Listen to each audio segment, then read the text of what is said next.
Hi, welcome to Do It Yourself channel.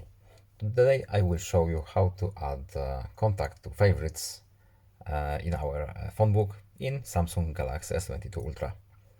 To add our existing contact to the favorites menu or folder, we have to go to the phone book here, navigate to contacts, and we have to tap the contact we want to add to our favorite list. For example, let's add mom. Here we need to tap this little menu on the right, and here we have favorite options. Favorite option under this star. Simply tap it once, and now our contact is at the top of the list in the favorite position. We can add another one.